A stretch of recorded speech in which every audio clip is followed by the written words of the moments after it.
E, assim, a cada evento, ao mesmo tempo que a gente procura dar voz, né, a todos aqueles que estão atuando aqui na Universidade de São Paulo, não só os meus alunos também, né, os alunos somente da Mariângela, da Elis, né, da Beatriz Gil, né, que também atuam com léxico, mas com colegas de outras universidades. Bom, então, neste evento, nós temos uma participação majoritariamente online, né?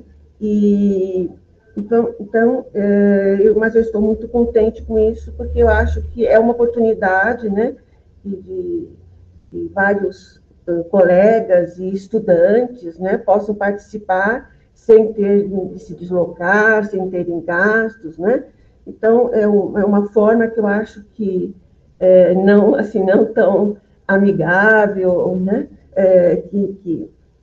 Como os eventos presenciais, né? Mas também ela é possível, né? Em alguns momentos. Bom, e para esse evento, que nós recebemos com muita alegria pessoas que, como a Karine, que eu estou vendo aqui, né, a Kátia, pessoas que há muito tempo, né, estão participando, né, do colóquio. A gente recebe, com muito orgulho, o professor Luiz Carlos Schink, da Universidade Federal do Rio Grande do Sul. Então, eu vou falar, Luiz, assim, algumas informações, né, que já estão no Lattes, né, mas apenas chamando a atenção para alguns aspectos da sua trajetória, né? Então, o Luiz Carlos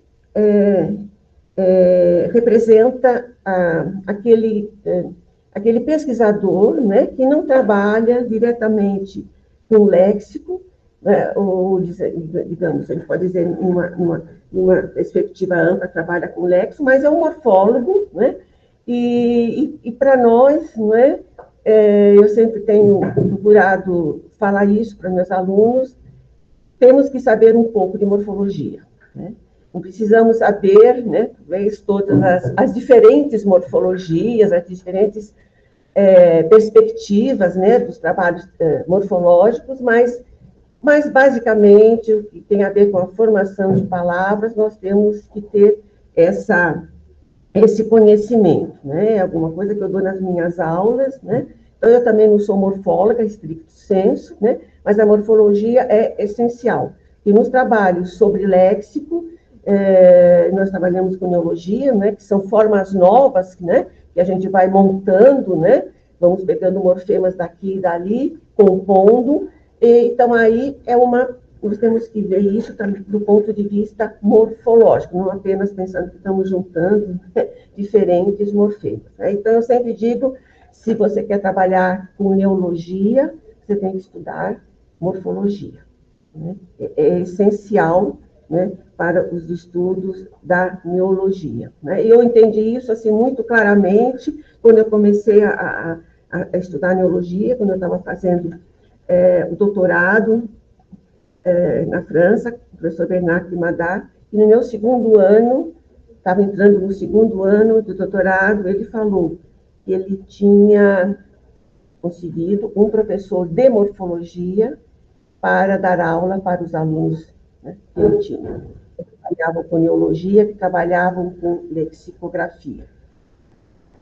Então, desde então, eu entendi bastante bem o papel que a morfologia exerce, né, nos estudos lexicais, né, e muito particularmente nos estudos sobre neologia, né, que nada mais é do que uma nova junção, né? Nós não criamos nada, né? Nós apenas juntamos de maneira diferente os morfemas da língua.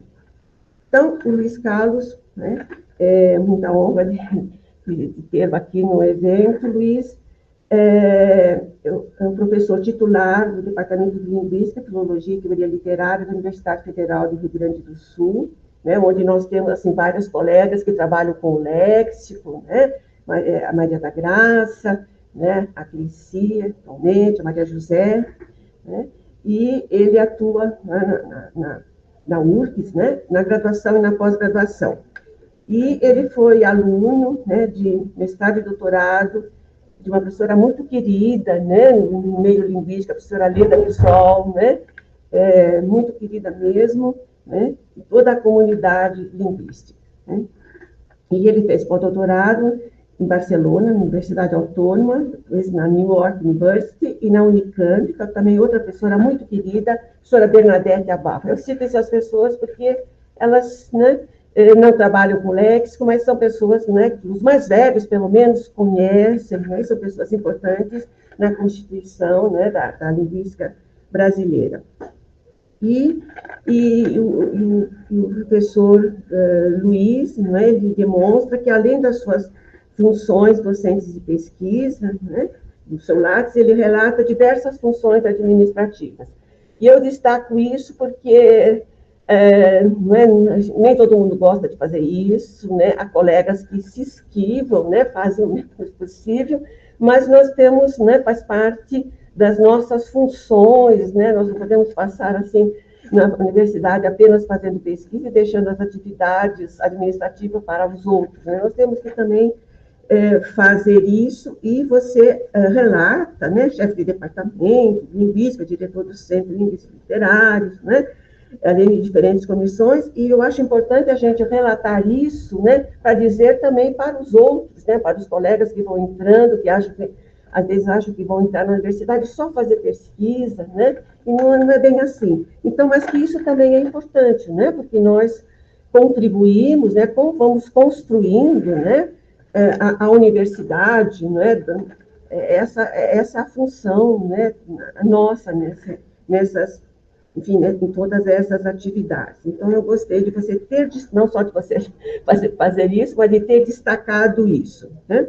E aí também outro lado que você destaca muito, que eu acho importante, foi até por aí que eu conheci você, é que você tem atuado em diferentes associações de linguística, né, do Brasil, e a Balim, né, tudo, também a UFAL, né, trabalhado junto à comissão também de fonética e fonologia da ANPOL. Bom, e publicações, né, eu não vou me referir aqui, né, você tem inúmeras publicações, tem uma trajetória, assim, muito bonita.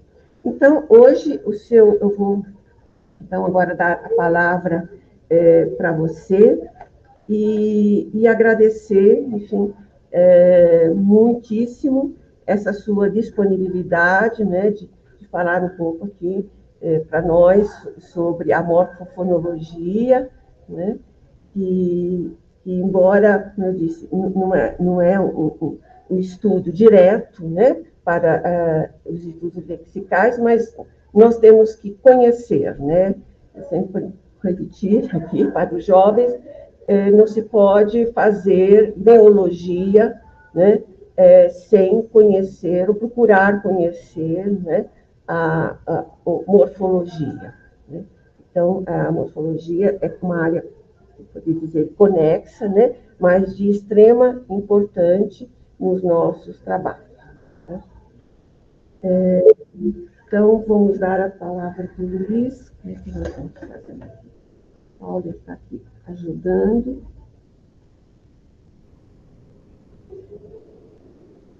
Já está. Então, agora você tem que colocar os... Você vai apresentar com o PowerPoint? Sim, acho que já estamos aqui no momento. Então, já estamos vendo. Quem vê a apresentação? Sim, está aparecendo.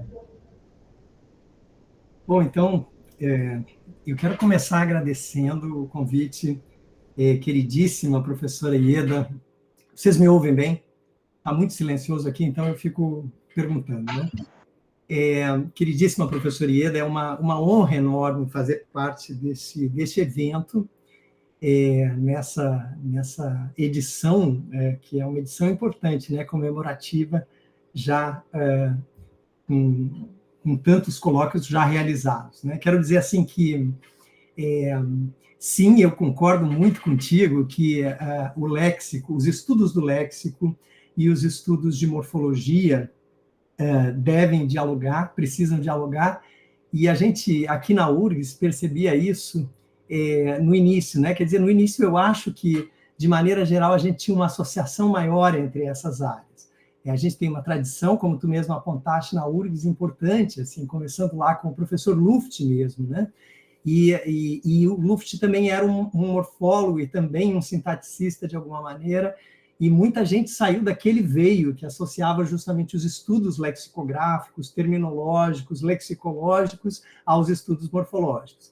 Depois, por alguma razão, pelo avanço dos estudos formalistas, parece que essas áreas um pouco se separaram, mas a gente tem esse feliz reencontro hoje. Eu percebo isso nas diversas universidades por que eu passo, e na minha mesmo.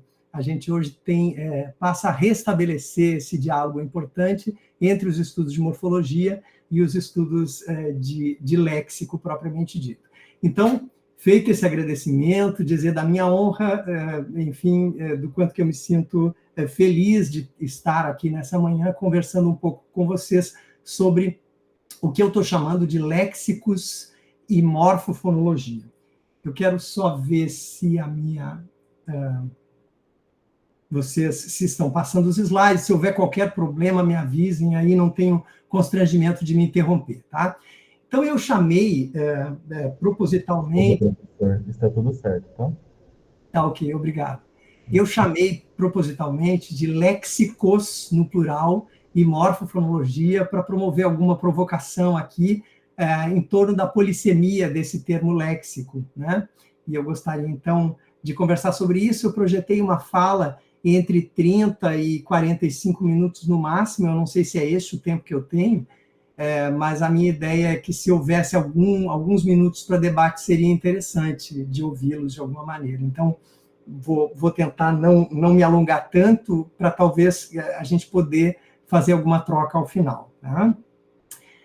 Eu represento aqui um grupo de estudo e pesquisa que está fazendo no ano que vem 20 anos, que é o Morfon, o Círculo Fonologia e Morfologia, que fundei com a professora Gisela Collichon, uma colega, saudosa colega, em 2004, e que no ano que vem nós comemoramos, então, os 20 anos deste grupo, e também com a realização do Colóquio Brasileiro de Morfologia em 2025, aqui na URGS de novo. Nós começamos aqui em 2011 e restabelecemos quer dizer, começamos com uma parceria justamente com a Ana Sherry, com a USP, em 2011, na URGS, e vamos, em 2025, então, retomar, enfim, ressediar o Colóquio Brasileiro de Morfologia. Então, sem mais delongas, a organização da minha apresentação, eu organizei, assim, em 4 itens, e eu faço questão de falar dos 3 primeiros. Se o tempo se encurtar, eu deixo o último de fora, o 4º. Tá? Eu vou fazer uma breve contextualização sobre a questão, sobre o problema que eu enxergo, sobre o qual a gente pode conversar aqui, falar um pouco sobre esses léxicos que eu estou querendo abordar, sobre alguns fenômenos de morfofonologia. Eu selecionei uns poucos e fiz uma escolha, assim, em vez de falar verticalmente, como eu estou acostumado, sobre um tópico de morfofonologia, eu preferi fazer, assim, uma espécie de mapeamento, um panorama dos estudos que nós realizamos no âmbito do Morfon e que eu realizei ao longo da minha carreira, porque eu achei que isso poderia ser mais interessante para esse público. Quer dizer, em vez de verticalizar muito os fenômenos propriamente ditos, a gente falar de vários deles e tentar imaginar, assim, hipóteses para sua análise. E, então, por fim, como eu disse, esse item que eu acrescento aí, que é sobre modelagem de léxico e morfofonologia, que é um pouco mais, enfim, um pouco mais estrito sensu, no sentido da morfologia gerativa, mas que também pode ser interessante para a discussão que a gente vem a fazer aqui. Então, eu começo contextualizando, lançando essa pergunta, né? De que maneira se vale, de que mecanismos, desculpem, se vale um falante nativo para julgar uma palavra como bem ou mal formada na sua língua? Eu sei que vocês trabalham com neologias, então essa é uma pergunta que que eu tenho e que vocês também devem ter, né? O que faz alguém entender que uma palavra é bem ou mal formada? Em outras palavras, será que é tão somente baseados na memória fixada por um léxico institucionalizado, que aqui a gente poderia se referir ao léxico dicionarizado, que a gente julga, em português brasileiro, por exemplo, que a palavra emerja é melhor do que a palavra emirja, por exemplo, mesmo a contragosto da norma ou da tradição, ou que mãos funciona melhor do que mões, apesar de ões ser o plural preferido em português para a maioria das palavras, ou de que a estudante funcione melhor do que a estudanta, por exemplo, ou que dentinho é melhor do que dentezinho, ou ainda que amamentação seria melhor do que amamentamento, e ainda, por fim, que solista parece melhor do que sousista, ou que sousista teria até talvez outro significado diferente de solista, ou que balonismo é melhor do que baloísmo, por exemplo.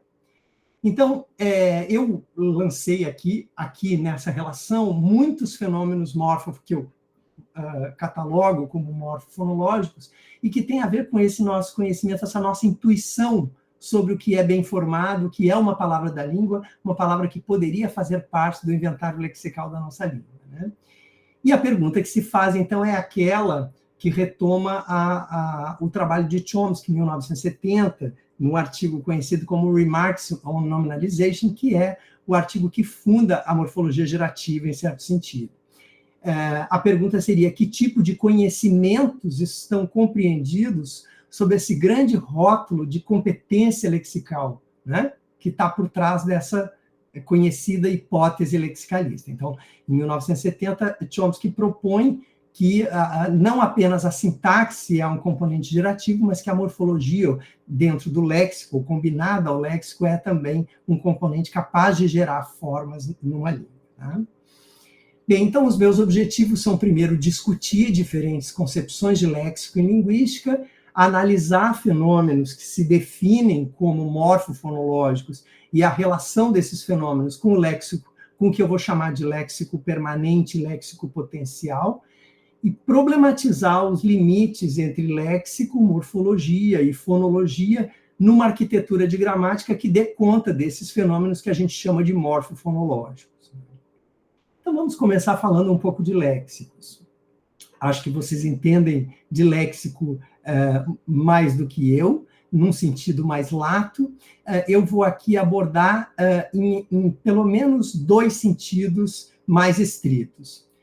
E eu começo com uma citação interessante, começando pelo curso de Linguística Geral, ou pelo estruturalismo europeu, sussiriano, e começo com uma citação da Margarida Basílio, de um texto que foi recentemente publicado na Diadorim, mas que é de uma fala dela num Céu Sul, um evento que acontece aqui na região sul, no ano de 1997, eu acho.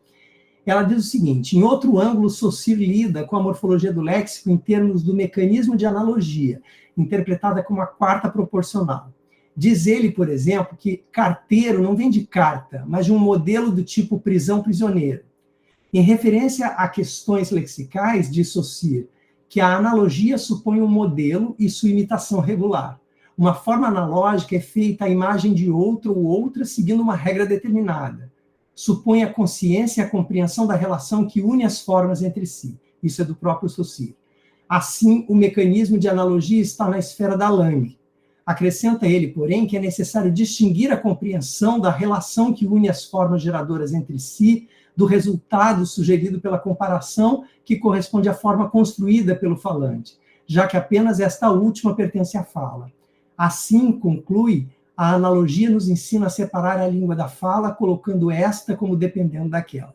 E nesse texto, muito interessante, a Margarida relaciona o léxico saussuriano, a ideia de Saussure, da língua como um conjunto de signos verbais articulados, que seriam, a seu modo, itens lexicais, ou muito próximo da ideia de lexemas. Ela compara a teoria do Jackendoff e mostra que talvez Saussure estivesse mais perto dos ideais gerativistas ou da morfologia gerativa do que se supõe, porque justamente ele propunha que os aspectos da fala eram incorporados à língua para que isso que nós mapeamos no signo linguístico, no inventário lexical, no inventário dos signos, nos termos de Saussure, contivesse informações sobre o uso de alguma maneira. Evidentemente, na teoria saussuriana, depositados ao longo do tempo, já que sincronia para ele, ou diacronia para ele, era uma sucessão de sincronias. Mas, seja como for, já estava ali o germen da ideia de que o léxico contivesse informações sobre as potencialidades da língua, sobre os possíveis usos, as possíveis formações que uma língua comporta. Pois bem, depois nós vamos para o estruturalismo norte-americano, e aí a gente tem essa citação do Bloomfield, que ele diz assim: uma vez que toda forma complexa é feita inteiramente de morfemas, uma lista completa de morfemas daria conta de todas as formas fonéticas de uma língua. O estoque total de morfemas numa língua é seu léxico. Entretanto, se nós conhecemos o léxico de uma língua e tivemos um conhecimento razoavelmente acurado de cada fonema, nós podemos ainda assim falhar para entender as formas dessa língua. Então, de alguma maneira, Bloomfield estava sugerindo que a potencialidade das palavras, ou esse conhecimento lexical dos itens lexicais, ele era maior do que o efetivo uso desses termos na língua. Apesar de a morfologia bloomfieldiana lidar apenas com relações sintagmáticas, ser de princípios indutivos, mas ainda assim, com essa citação, ele sugere que nós podemos ainda assim falhar, mesmo conhecendo o léxico de uma língua. Ou seja, ele propõe um distanciamento entre o uso propriamente dito dos itens lexicais e esse conhecimento que está armazenado. O léxico, então, é entendido na morfologia gerativa como conhecimento internalizado. E na hipótese lexicalista, léxico é abordado na perspectiva, então, desse conhecimento, e, nesse sentido, importam tanto o inventário, esse léxico permanente, quanto as potencialidades licenciadas por esse inventário, que é o que nós chamamos de léxico potencial.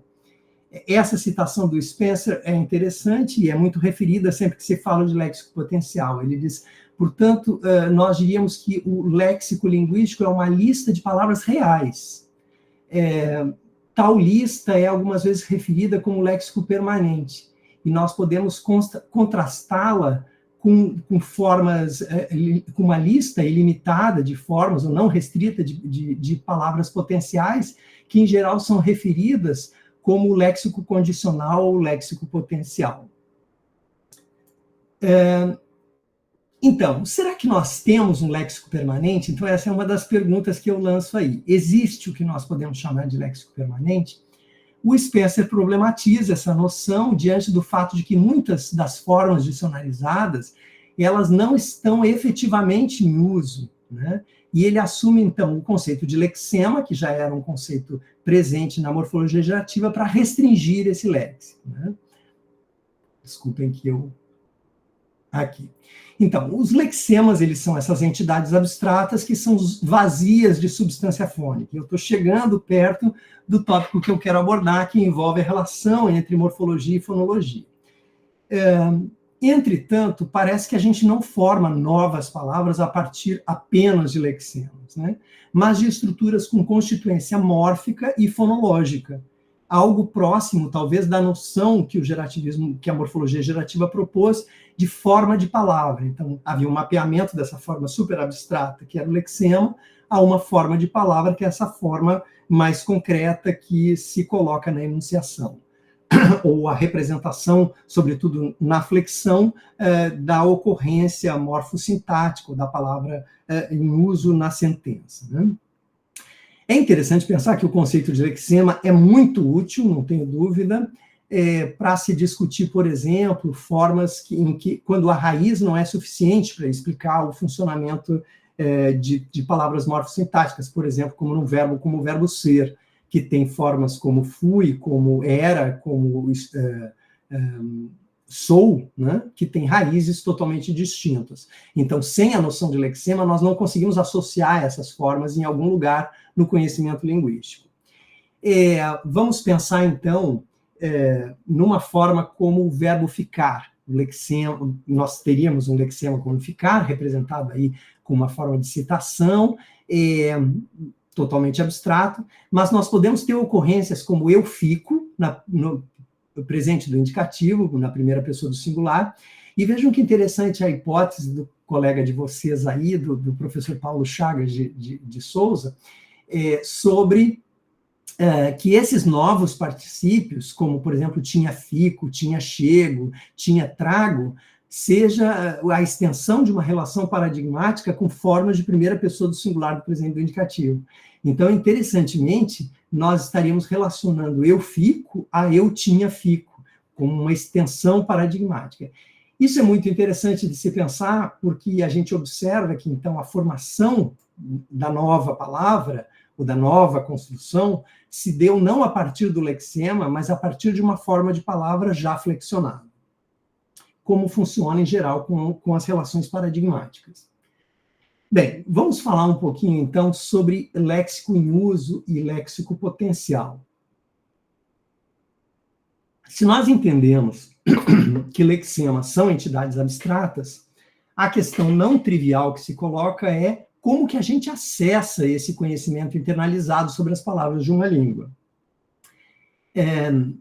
Num artigo que eu escrevi em 2021, estudando relações entre formas derivadas com L, do tipo chá, chaleira, mas também metal, metaleiro, por exemplo,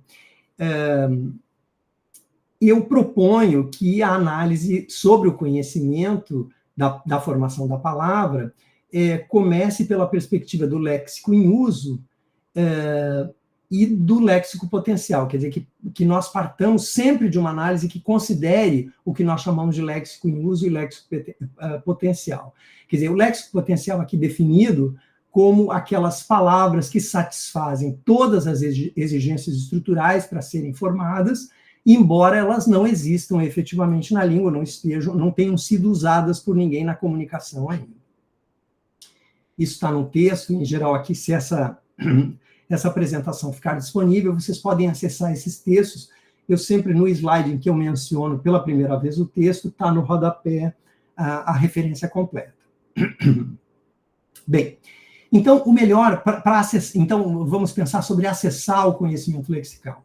O melhor caminho para se chegar ao léxico em uso, no meu entendimento, é o levantamento de dados em grandes corpora, o que vocês estão muito acostumados a fazer, considerando-se a frequência desses itens, né? A frequência de types, de tokens, desses itens na língua. O léxico potencial, por outro lado, ele pode ser alcançado por estudos de aquisição, por exemplo, de fala e escrita, porque a aquisição da linguagem é reveladora sobre as potencialidades de uma língua, né?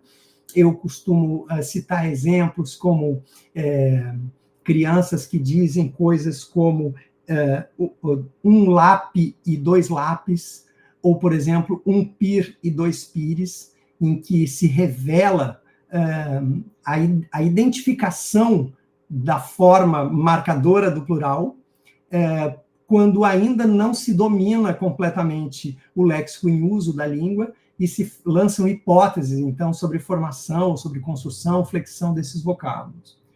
A gente pode também chegar ao léxico potencial a partir de erros de fala, né? Isso que em inglês se chama de slips of tongue. Essas coisas que, às vezes, têm a ver com processamento mesmo, o processamento da fala, que muitas vezes, descompassado com o processamento mental das palavras, né? Então, eu esses dias, disse assim, estava no sofá assistindo a um vídeo, assim, muito ridículo, numa dessas coisas tipo TikTok, Instagram, não sei o quê, e eu disse assim, quem é que se presta ainda, né, a fazer isso? Quer dizer, tem alguém que vidia isso. Aquilo foi absolutamente natural, né? Aquele exemplo, quem é que vidia? Eu não programei, não planejei a criação deste verbo na língua. Aquilo foi criado a partir da palavra vídeo. Outro dia, logo que o presidente Lula foi reeleito, né, nesse terceiro mandato, apareceu o Gabeira estava fazendo um comentário na Globo News, e ele estava avaliando como é que ficaria o Senado em função dos senadores que apoiavam o Bolsonaro, os senadores que apoiavam o Lula. E lá pelas tantas ele disse assim, e esses senadores, bolsonadores, ele produziu um blend, um cruzamento vocabulário, bolsonadores, por slip of tongue. Ele não estava, na realidade, programando, como a gente faz com a maioria dos blends, né? Namori, do Gueiroto, que são planejados. Neste caso, particularmente, não havia planejamento nenhum. Ele produziu e ainda ficou envergonhado, constrangido de ter produzido bolsonadores, né? Então, esse também é um dos caminhos. Quando a gente consegue estudar erros de fala, é um caminho interessante para chegar no léxico potencial. Testes psicolinguísticos envolvendo jogos de palavras, por exemplo, a gente acha coisas tolinhas, assim como a língua do P, ou coisas desse tipo, línguas secretas, são um excelente caminho para a gente tentar entender as potencialidades na formação das palavras. E ainda estudos sobre processamento lexical, né? Estudos que envolvem efeito de priming, tempo de reação, equipamentos como rastreamento ocular, que permitem a gente ver pontos de fixação na palavra, para tentar entender, inclusive, constituência interna das palavras. Há muitos grupos no Brasil competentemente fazendo isso, a gente vem tentando fazer isso um pouco também aqui no nosso grupo. Então, vamos para a morfofonologia e tentar lidar com alguns exemplos de problemas linguísticos que eu venho analisando para tentar entender esse acesso do léxico em uso e do léxico potencial. É mais ou menos consensual que processos morfológicos e fonológicos interagem entre si e também que, combinada, fonologia e morfologia, ela interage e se relaciona com o que a gente costuma chamar de léxico, né? E por morfofonologia, eu estou usando a definição que eu escrevi para os verbetes que está publicado neste link, tá? Da LBASS. Eu estou entendendo, primeiro, como uma área de estudos da linguística que se ocupa de fenômenos que fazem referência a constituintes morfológicos e fonológicos, e também a interface propriamente dita, no sentido de estudo gramatical, entre o módulo morfológico e o módulo fonológico, né? Bem, a relação entre morfofonologia e léxico, ela passa por perguntas do seguinte tipo: como se mapeiam som e significado? Quer dizer, a gente imagina, muitas vezes, nós trabalhamos, às vezes, com léxico, e não paramos para nos perguntar se as palavras nascem, ou nem sempre paramos, evidentemente muitos param, mas se as palavras já nascem com som, ou se elas são entidades completamente abstratas e são mapeadas em som em algum momento da derivação linguística. Quer dizer, essa associação tão arraigada, essa associação tão profunda que existe entre som e morfema, ou entre som e significado, é alguma coisa que os modelos linguísticos problematizam muito, né? Sempre problematizaram e hoje problematizam também com outras ferramentas. Outra questão que se coloca é como se processam correspondências não bionívocas entre unidades morfológicas e fonológicas, que é o fenômeno da alomorfia, né? Quer dizer, quando a gente tem vá e ia para mapear o pretérito imperfeito do indicativo, qual é o que nos faz selecionar um e outro? A tradição nos ensina que com verbos de primeira conjugação nós escolhemos vá, e com verbos de segunda e terceira nós escolhemos ia. E muitas vezes a explicação é apenas diacrônica, ou é apenas alguma coisa que se configurou na gramática como uma alomorfia gramatical, mas que a rigor tem uma justificação simplesmente na tradição ou na memória que está associada a esse fenômeno. E muitas vezes não. Muitas vezes essa alomorfia é fonologicamente condicionada e segue ativa na língua com outras formas que se apresentam. E, por fim, a pergunta que eu considero mais atinente ao nosso debate aqui, que é o que processamos quando nós julgamos uma palavra como possível ou não no léxico da nossa língua. Muitos dos esforços que a gente tem feito hoje nos estudos em morfofonologia tem sido na direção dessa questão. O exame de fenômenos morfofonológicos na perspectiva do léxico em uso, contrastado com o léxico potencial, tem contribuído bastante nesse sentido. Então, vamos começar com um fenômeno, que seria um fenômeno que todos nós conhecemos, que está no domínio das coisas que a gente entende, inclusive, como categóricas na língua, que tem a ver com o exemplo que eu coloquei no início, por que se prefere emerja e não emirja, né? Pode ser que alguns de vocês achem que emirja é melhor, talvez aqueles que foram professores de português ou tenham esse crivo da educação, da gramática normativa, prefiram emirjo, mas parece que a maioria das pessoas acha emerja, que esse padrão emerja, mais natural que esse padrão emirja. Mas o fato é que se postula na literatura da área que verbos de segunda e terceira conjugação estão sujeitos a um processo que a gente chama de harmonia vocálica entre a vogal temática e a vogal da base. Isso está descrito por diferentes autores, como Harris, Wetzels, e mesmo eu trabalhei um pouco com isso, inclusive com o professor Léo Wetzels. Então, nós temos exemplos como seguir, né, que tem essa vogal temática I, de terceira conjugação, e sigo. Então, I extrairia o traço de altura para a vogal E da raiz e faria com que não ficasse sego, mas ficasse sigo, na primeira pessoa do presente do indicativo. E, por exemplo, beber, aqui está errado, está berer, mas é beber, né? Beber, o E extrairia o seu traço de abertura para a vogal da raiz, produzindo bebo. Né? Aqui, evidentemente, a gente imagina que a vogal da raiz não seja subjacentemente exatamente a mesma que está ali. Mas, seja como for, isso são descritos como processos de harmonia vocálica, né? Os típicos processos morfofonológicos. Nós analisamos em 2007, entre 2006 e 2009, para ser mais preciso, num projeto que tínhamos à época, 1.199 verbos dicionarizados sujeitos à harmonia, e vimos que 91,6% deles são harmonizados com relevo especial para verbos de segunda conjugação. Então, realmente, no léxico institucionalizado, a harmonia é uma realidade, certo? Se ela servir de modelo para os falantes, o modelo que nós temos é preponderantemente harmonizado de verbos de segunda e terceira conjugação. Em 2007 e em 2009, considerando os resultados de testes de produtividade, né, que nós aplicamos a estudantes, né, nós constatamos que esse processo de harmonia vocálica ele é transparente, mas não é mais produtivo em português. Para usar o binômio que propôs a Margarida Basílio, entre regras de formação de palavras e regras de análise estrutural. Então, esse processo estaria disponível à análise estrutural, mas não estaria disponível, por exemplo, à formação de palavras. Embora isso se dedicasse mais à derivação, mas eu estou aqui tomando a liberdade de emprestar esse raciocínio a esse processo de alomorfia da raiz envolvendo flexão. Tá? Nós realizamos um teste escrito primeiro, com 210 informantes, participantes, né, estudantes de ensino médio, que eles tinham de escolher a forma flexionada para 12 pseudo-verbos de segunda e terceira conjugação e verbos que foram construindo seguindo padrões fonotáticos do português.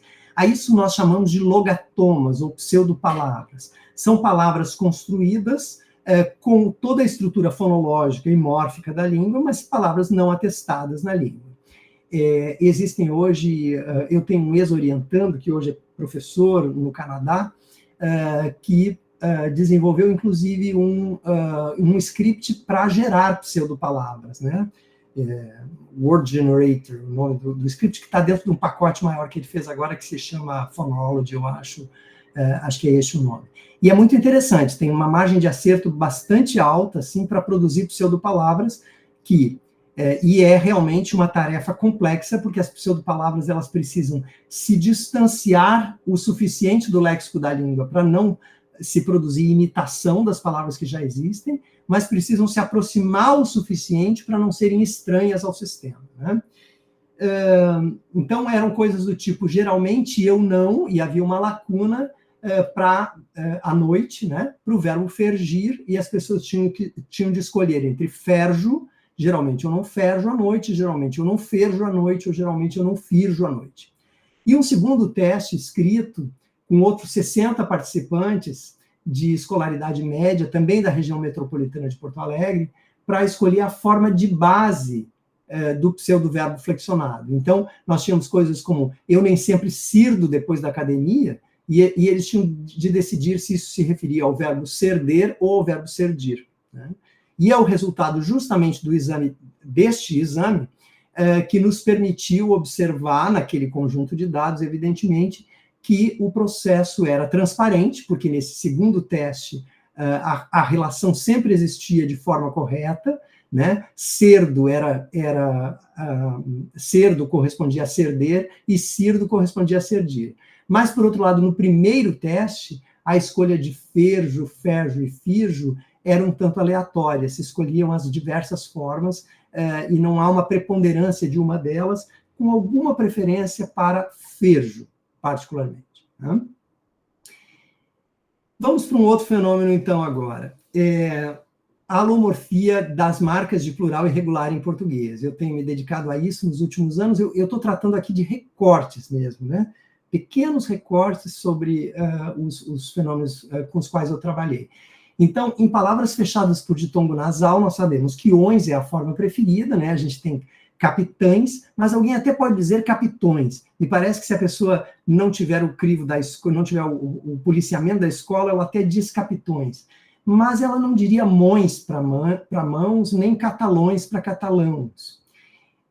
Num trabalho realizado com 2 alunos meus de iniciação científica, agora alunos de mestrado, nós observamos, num levantamento no corpus brasileiro, que a gente chama de léxico em uso, a preferência pelas variantes minoritárias ãos e ães em contextos de monossílabos, e isso já tinha sido observado por um aluno da Filomena Sândalo e do Michael Becker, o Eric Risato, em 2018, e também de palavras formadas por gentílicos, preferindo essas variantes ães e ãos a ões, que é a predominante na língua, né? Então, isso que nós chamamos de subléxico, né? No interior deles, as variantes minoritárias, então, elas também têm alta frequência. Então, é interessante, porque esse estudo permitiu mostrar que, embora seja generalizado o uso de ões, nesse subconjunto de dados, parece haver uma preferência pelas variantes ãos e ães ainda ativa na língua, para monossílabos e para gentílicos. E, certamente, no caso de gentílicos, muito provavelmente, isso tem a ver com a fixação do léxico, né? Que é o que eu digo nesse slide aqui. Aqui está um exemplo do teste, era alguma coisa do tipo: Zicra era um país pacato no leste da Europa, até que seus habitantes, os zicrões, zicrão, zicrães, isso tinha áudio também, né? Resolveram se rebelar. Então, a gente assume, seguindo o trabalho que já foi feito por Becker, Nevins e Levin, que talvez tenha uma questão de fidelidade da primeira sílaba. Então, por exemplo, em monossílabo, se a gente considerar que no monossílabo só tem uma sílaba, ela equivaleria à primeira sílaba de uma palavra. Então, se a gente imaginar que essa forma que tem a, ão, no singular, ãos e ães, seria mais fiel à forma do singular do que ões, que tem mais modificação. Esse é um caso curioso do português, porque justamente a variante preferida para o plural, que é ões, é a que mais modifica a estrutura da palavra do singular, porque troca a vogal e troca também o glide, né? E ainda, como eu disse antes, o léxico em uso, quer dizer, esse léxico que contém essas formas de gentílicos, pode ser talvez o balizador para novas formações de gentílicos, para aceitabilidade sobre novas formações, sempre baseada num padrão já institucionalizado na língua. Então, uma coisa curiosa, se preferem as variantes minoritárias para a formação de gentílicos. Um outro estudo, eu tenho me dedicado nos últimos anos, talvez alguns de vocês saibam, a um debate sobre gênero gramatical. Aliás, há muitos anos, mas nos últimos anos, particularmente, tenho sido chamado para discutir questões sobre gênero inclusivo. Não é exatamente o terreno em que eu falo melhor, eu sou alguém que se dedica à morfofonologia, a um estudo mais estrutural, formal da palavra, mas eu tenho tentado dar minha contribuição nesse sentido. O que eu trago aqui não é sobre isso, não é sobre gênero inclusivo, mas dialoga com esse tema. No léxico dicionarizado do português, nós podemos dizer que nós temos mais nomes uniformes femininos do que masculinos. Essa é uma primeira constatação. Sobretudo porque nós temos palavras terminadas em são, substantivos abstratos, que são femininos, praticamente todos. Isso faz com que haja mais palavras femininas do que masculinas em português. Palavras fechadas por O, a gente sabe que são masculinas, né? Exceção talvez de tribo, libido e virago e imago, que nós nem usamos, as outras palavras são todas masculinas. E as terminadas em A são femininas majoritariamente, mais de 90%, em torno de 90 e alguma coisinha. Mas as palavras terminadas em E, elas estão distribuídas entre os gêneros masculino e feminino equilibradamente. Então, porque a gente tem a ponte e tem o pente, né, com estrutura fonológica praticamente idêntica, e uma masculina e outra feminina. No léxico em uso, e nesse caso a gente examinou 4.800 dados do projeto VARSUL, 72,7% dos nomes fechados em E são empregados efetivamente no feminino. Isso é uma coisa que nos chamou a atenção. Quer dizer, apesar de o léxico apresentar esse equilíbrio, o léxico dicionarizado, no uso nesses dados do VARSUL, dados de vernáculo, nós temos muito mais femininos do que masculinos de nomes terminados em E. E, olhando para a frequência no projeto ASPA, mais de 90% são nomes de alta frequência lexical. E os nomes sufixados fechados em E, eles podem ser predominantemente femininos ou masculinos, sem que o gênero estabeleça uma relação necessária com a sequência fonológica. É o caso que a gente tem com it, ou esse sufixo ante, o nte, né? Porque nós temos em português o rebite, mas temos a tendinite, né? Então, a cadeia fonológica não é suficiente para definir o gênero da estrutura, mas, neste caso, é a estrutura morfológica que define isso, né? Nós temos coisas como a presidente ou a presidenta, mas a maioria não gosta de a amanta, por exemplo, né? A ministra Carmen Lúcia, quando assumiu a presidência do Supremo, perguntaram para ela se ela queria ser chamada de presidente ou presidenta. E ela disse, eu prefiro ser chamada de presidente, porque eu fui uma boa estudante e sou uma amante da língua portuguesa. Ela cometeu aí um equívoco, porque essas palavras não são de mesma grandeza. Vejam que presidente é uma palavra que está muito menos relacionada com o verbo presidir, né? A gente pode ter uma reunião de condomínio aqui, ou uma reunião de colegiado, em que quem vai presidir a sessão não é o presidente, né, do colegiado. Mas nós, quando falamos em amante, ou amante das letras, ou até mesmo estudante que está no meio disso, nós temos uma relação muito mais viva com o verbo. E justamente esse sufixo é um sufixo que está relacionado com o particípio presente, né? É o que sobrou de particípio presente em português. Embora seja um sufixo derivacional, ele é o que nós temos de resquício do particípio presente. Bem, particípio é uma forma nominal do verbo. Portanto, a memória do verbo faz com que algumas formas terminadas em NTE sejam mais resistentes do que outras à flexão de gênero, já que flexão de gênero é uma propriedade de nomes e não de verbos. E, por isso, alguns nomes terminados em NTE são mais resistentes a essa variação, como amanta das letras ou estudanta, por exemplo. Nós pesquisamos, um aluno de mestrado meu, o Pedro Surro, em 2022, expedientes para analisar gênero de novas formações, né?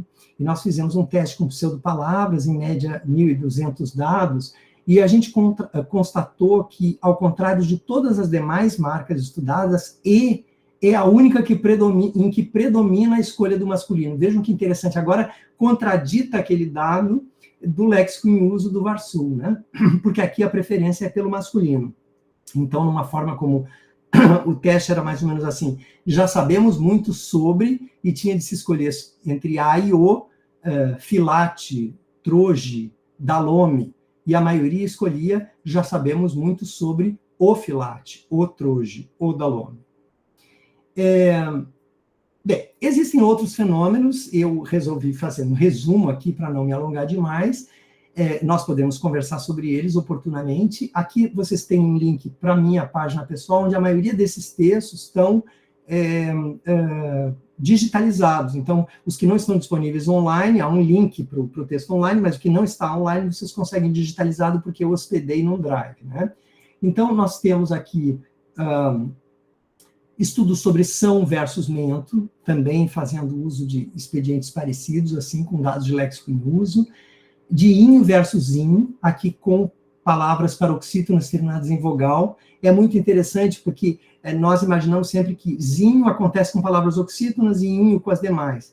Mas isso não é exatamente assim. Com palavras paroxítonas terminadas em e, parece haver uma escolha não incomum pela forma em zinho. Tá? Isso eu fiz com uma estudante que fez estágio de pós-doutorado comigo, a Thaís Simeone, professora em Minas. Tá? Também um estudo de 2021, esse que eu já mencionei, sobre essas bases de L mais vogal e sufixo, coisas como metaleira, ou metaleiro, ou chaleira, né? Para tentar estabelecer a relação com o metal ou não, para ver se o L estava presente na forma de base, ou se essa consoante L podia emergir nos sufixos iniciados por vogal aleatoriamente, como consoante epentética, por exemplo, como é o caso de chaleira, que não tem L, não é chal, mas ainda assim da chaleira. O que nós observamos é que a maioria das palavras tem um L na constituição final, mesmo que a gente diga U, predominantemente no português do Brasil. Um estudo parecido eu fiz com a Bernadette Abalres sobre sufixos iniciados com vogal, mas agora com a base em N, né? Também bastante interessante, que nos rendeu assim, coisas como, por exemplo, limão, limonada, né? Mas coisas como tupi, tupinismo, que não tem a nasal em tupi e ainda assim emerge um N. Então, nós queríamos testar essa relação entre a forma de base contendo N e a forma derivada contendo N, ou não, né?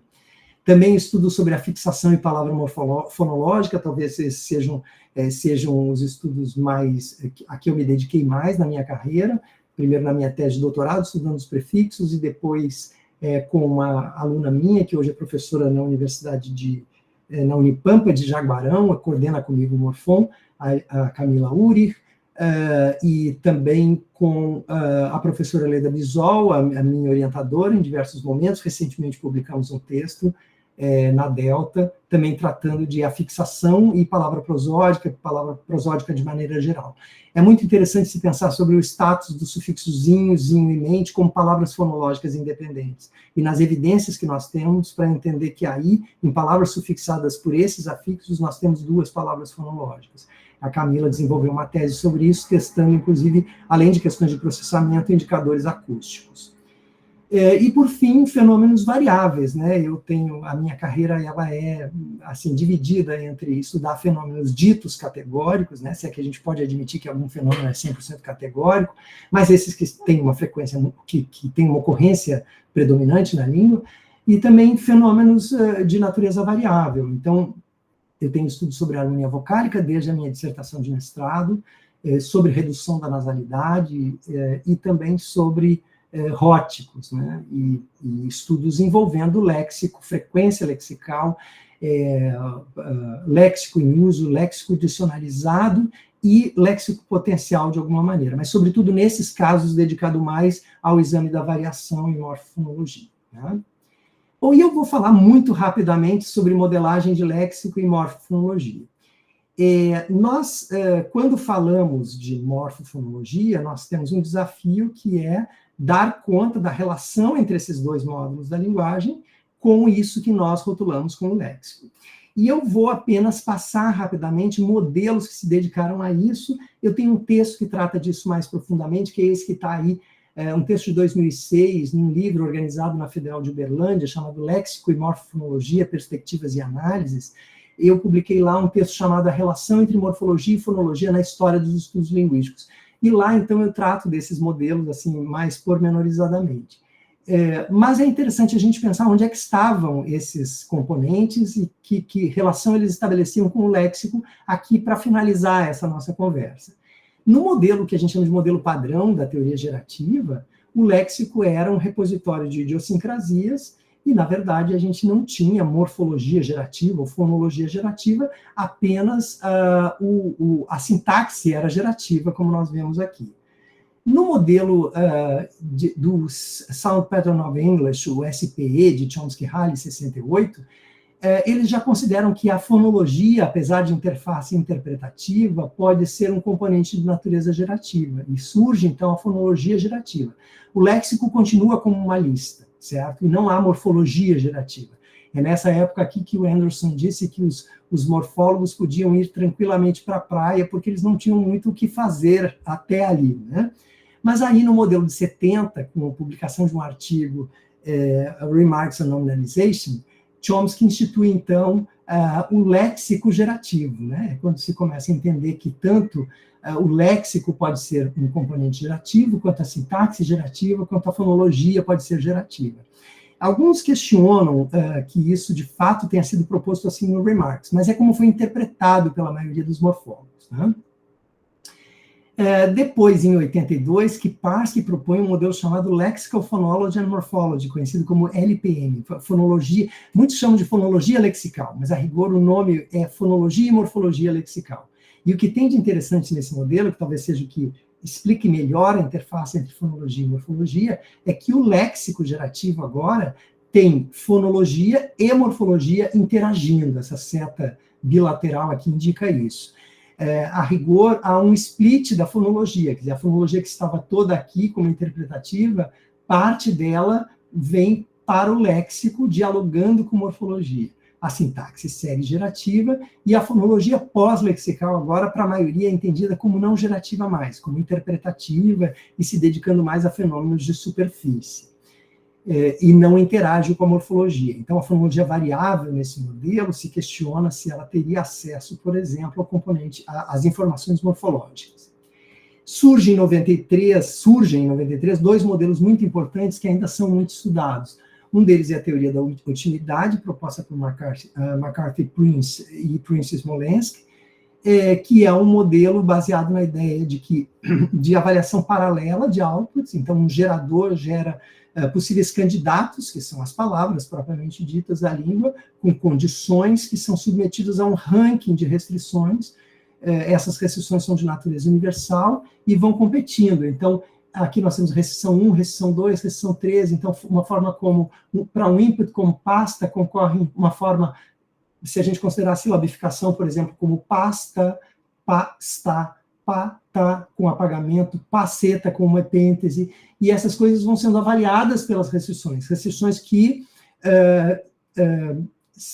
penitenciam formas que têm, por exemplo, inserção de segmentos, apagamento de segmentos, enfim, que não correspondem à forma do input, ou que fazem algum ajuste de marca. E é o ranking que diferencia as línguas, é o ranking que dá conta da mudança linguística e da aquisição. E um outro modelo, que também é muito conhecido, em que a USP tem muita tradição com o trabalho da Ana Paula Scherrer, com o grupo dela, com o Grande, com tantas pessoas que trabalham com isso, mas em outras universidades do Brasil também está se desenvolvendo muito, que é a morfologia distribuída. Esse modelo pretende recuperar, numa leitura mais específica, a hipótese lexicalista, mas no sentido agora de conceber apenas um sistema gerativo, mas um sistema que dá conta tanto da formação de palavras quanto das sentenças, né? E nesse modelo, então, a gente não pode falar em léxico, parece que não há léxico, né? Aliás, é uma hipótese não lexicalista, entendida nesse sentido. Mas nesse modelo nós temos 3 listas, que acabam funcionando de alguma maneira como léxico, se a gente quiser fazer uma leitura de léxico como lista, né? A primeira lista, que é de traços abstratos, morfossintáticos, uma segunda lista, que é a dos itens de vocabulário, que é de onde são tirados os elementos fônicos para dar conta das matrizes morfossintáticas, que são produto do processamento, do processamento sintático, que aqui, insisto, é espelhado com processamento morfológico, e, por fim, uma terceira lista que dá conta do conhecimento não linguístico, do significado, que é a enciclopédia, né? Esse modelo também tem muitas implementações. Ainda há pouco participei de uma banca interessante, em que se tenta tratar de uma combinação entre OT e morfologia distribuída, um trabalho orientado pela Ana, do César Marangoni Júnior.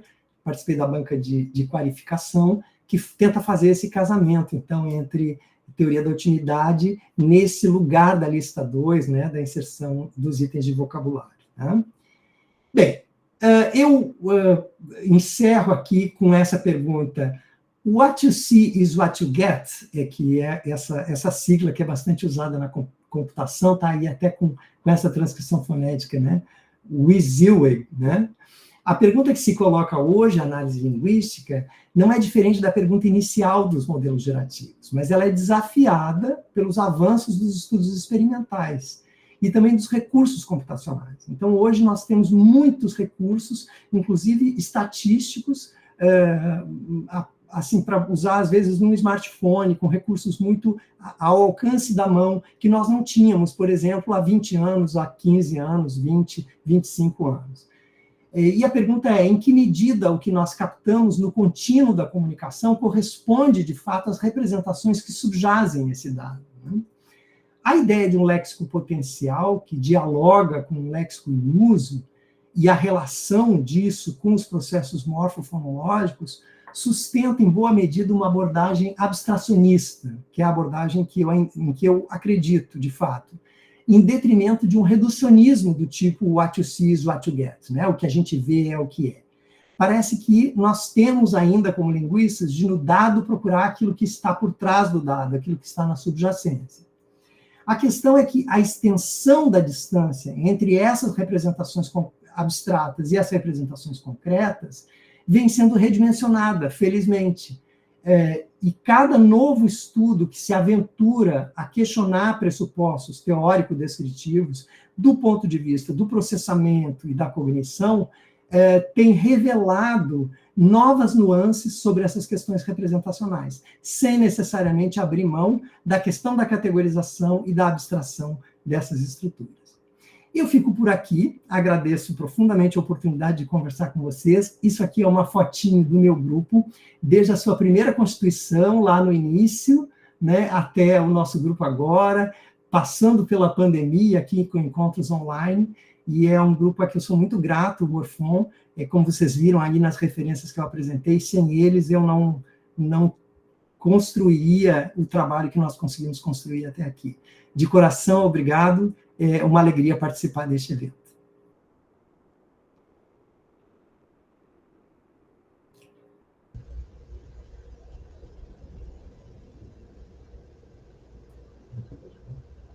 Bom, Luiz, muitíssimo obrigado. Estamos aqui encantados com a sua exposição tão clara, né, e tão explícita, né, sobre o papel da fonologia nessa relação com a morfologia.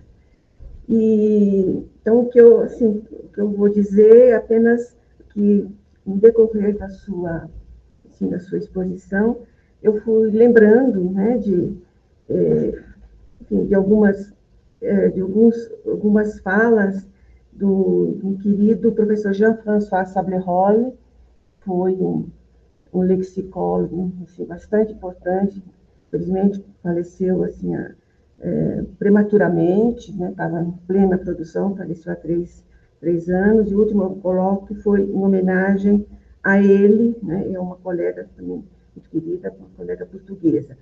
E uma das afirmações que o professor Sablerolles ele gostava de fazer, ele era muito convidado, era uma pessoa assim, que, enfim, que era muito querido, sempre muito convidado nos eventos da França, não só em neologia, assim, no estrito senso, mas em lexicologia, de maneira geral, ele era muito convidado, e alguma coisa que ele dizia sempre é que os estudos sobre neurologia, eles não são fechados, né? Estudar neurologia não é apenas estudar a morfologia, né? Mas os estudos neurológicos abrem um leque e, sobretudo, eles podem ser abordados sob todos os pontos de vista. Então, aí, na sua exposição, né, fui pensando nisso, né, que é um campo, né, essa morfofonologia, é um campo em que a gente também pode se debruçar, né, os neólogos como eu, né, que ficamos na morfologia, né, mais estritamente, mas esse é um campo totalmente possível, né, e que pode nos ajudar, assim, além de descrever também, de entender, né, o porquê tais sufixo, né, ou tal prefixo, né, o porquê de algumas coisas, de alguns fatos, né, que nós procuramos apenas, assim, não digo apenas, né? Acho que não é pouco, mas, enfim, não temos essa preocupação mais fonológica, propriamente, né? Então, é um campo para nós também, né, que somos mais morfólogos, assim, descritivos, né, de pensarmos mais, né, nos porquês, né, de tal prefixo, tal sufixo. Fazemos um pouco, não, mas não de uma maneira assim tão rigorosa, né? Então, eu acho que essa é uma lição, né, para todos nós, que estou vendo aqui os meus alunos de iniciação também, que entenderam bastante bem. Então, muito obrigada pela clareza, né, por todo esse conhecimento, né, que você mostrou assim, em tão pouco tempo. Então, se houver algumas perguntas, né, temos algum tempo.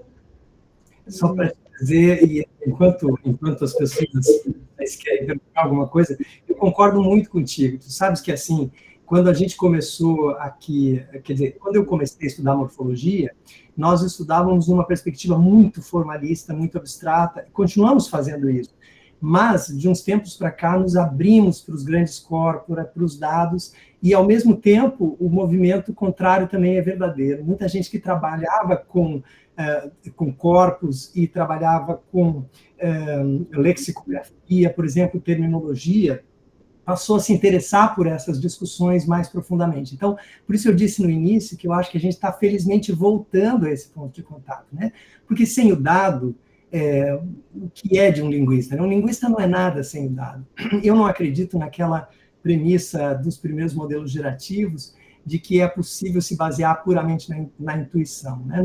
Numa língua como o português, por exemplo, e português brasileiro, que tem tanta variabilidade, a gente é todo o tempo chamado a questionar a nossa intuição sobre se aquele dado realmente é possível na língua ou não é, né?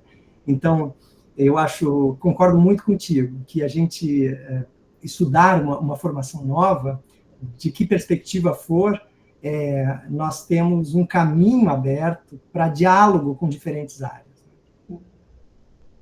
Então, é isso, querido. Muito obrigado. E se alguém, não temos muito tempo para perguntas, vamos ver se no chat tem. Eu acho que não. Não precisa ter vergonha. Realmente perguntas. Acho que foi muito claro. Então, acho que não há, né? Que bom. E se puder ficar disponível online, a gente pode também recuperar depois, né? Estou aberto. Sim, amanhã já está sendo gravado, né? E amanhã, me prometeram, né? Que já estará disponível no YouTube da faculdade. Se não estiver amanhã, mas vai entrar, justamente. Então, querido, muito obrigada, viu? Então, não se acanhe de me escrever, eu estou colocando o meu e-mail aí no chat, para quem quiser trocar alguma ideia, estou sempre à disposição, tá bem? E de coração, obrigado, Ieda, parabéns pelo evento. Eu agradeço pela oportunidade do evento. Vontade, né? Desde o início você concordou, seria presencial, depois não foi, aí também me desculpo mais uma vez, mas achamos que seria mais simples, né? Mas eu estava lendo no chat alguém falando, Lúcia, dizendo é maravilhoso poder participar de eventos online em outros estados. Então, isso também é bacana, né? A gente pensar que, talvez a duras penas, na pandemia, nós tenhamos tido de aprender a fazer, né? Mas a gente aprendeu e hoje consegue alcançar outras pessoas. Então, não te constranjas, não. Eu estou feliz de estar aqui online e poder estar em contato com vocês. Então, tá bom. Muito obrigada. Então, vamos fechar um pouquinho, né? E passar para outra sessão. Outra gravação.